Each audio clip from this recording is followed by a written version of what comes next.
My point is of being interviewed by PIS Consumer is the lack of good customer service by Safelink.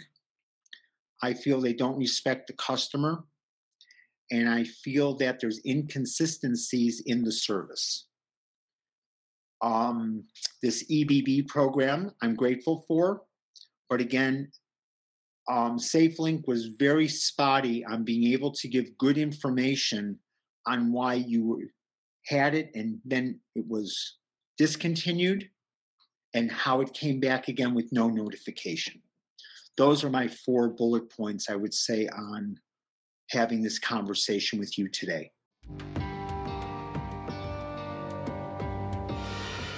I have 2 issues.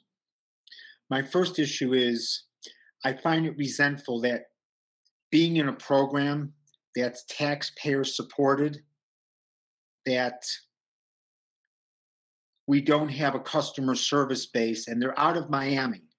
And I live in Florida, so I'm familiar with where they're at. I find it offensive that it's not American workers that you get to talk to on the phone for customer service. And when taxpayers are supporting Safelink, that I'm able to, thank goodness, have a phone that I can use, and otherwise I wouldn't have it. I mean, I wouldn't be able to afford it. So that's my first issue. My second issue is the customer service is terrible because it's coming out of the Philippines. I know I'm generalizing, but I go with the EBB program, which I think I mentioned in my explanation. Now, let me say, I do have it now. It's been reinstated. But why it was taken away, the excuses that you were given when you would call, instead of just being, it's hard for sometimes people to say, we don't know. But you got these ridiculous excuses, too many applications, something must have been done wrong with the application. I had it for 2 months and then it went away. Then on top of it going away, going back to the Safelink program that's with your Lifeline, even that got cut out because it wasn't synced to the 1st to the 30th of the month or the 1st to the 28th. So that was a problem. Now I have no phone in the house because, again, that was a problem. So I just find that the customer service is very, very poor. I call it rehearsed English because when you're hearing, I'm sorry, I apologize, when you're hearing this constantly, they're not catching what you're saying because they're not quite understanding. When they're apologizing, again, you deal with customer service. I realize even from India or from the United States at different parts of the country, or even it could be Canada, but just terrible. And again, being on the phone for 2 hours, trying to resolve a problem, getting moved from, and then you get disconnected. Then you get disconnected and you have to start all over again. So, as I said, I've got the EBB now, so I'm not really complaining because that's my source for internet in the house, and that's my source.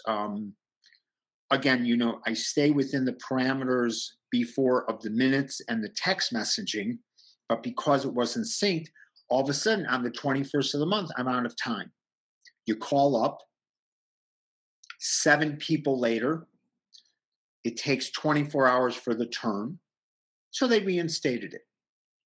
But that was it.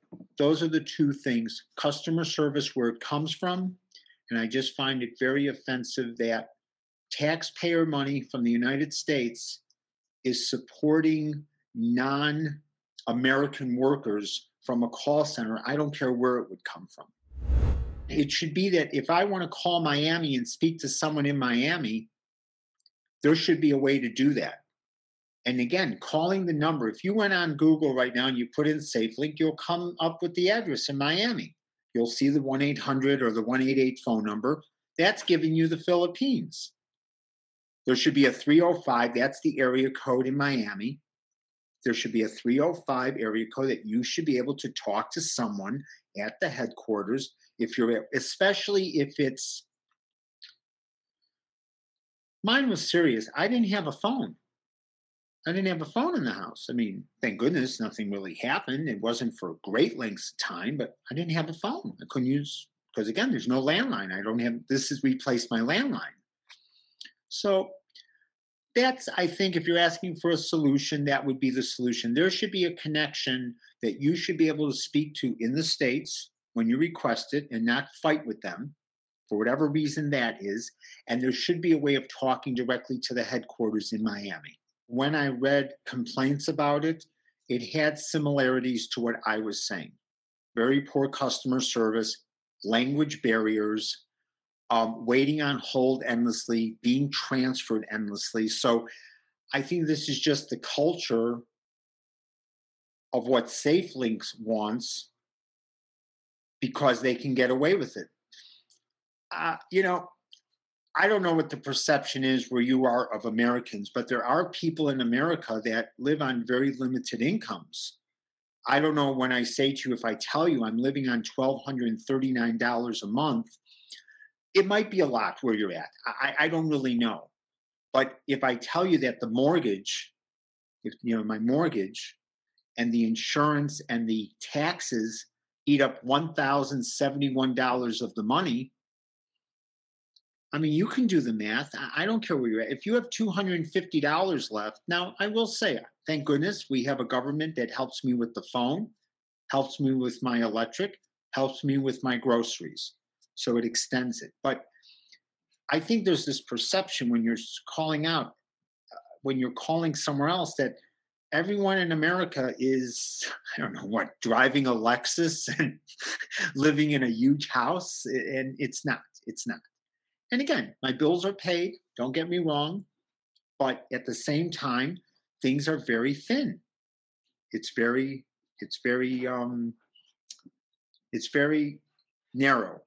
As far as if something came up in the house, a repair or something, I'm in trouble if I can't fix it myself or have someone help me, as an example. Well, I really think somehow it needs, if there's a way that it can get back to someone that is relevant in SafeLink. A lot of times these companies are so large, they really don't know what's going on the with the foot soldiers. They don't know. And I think it's really being ignored, or again, they don't care. I brought up the point of poor people. I mean, who are they catering to?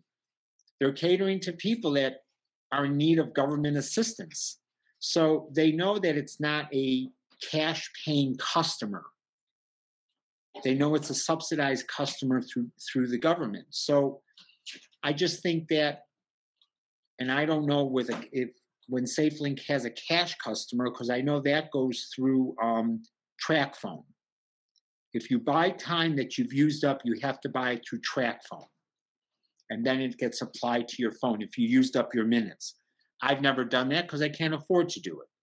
But I just think there might be a two-tier system here. The people that use actual money and the people that are being supported by a subsidized program on how they're treated.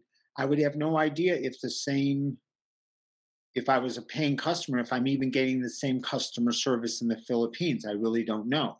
It might be set up specifically for the free end or the non-payment end of the service.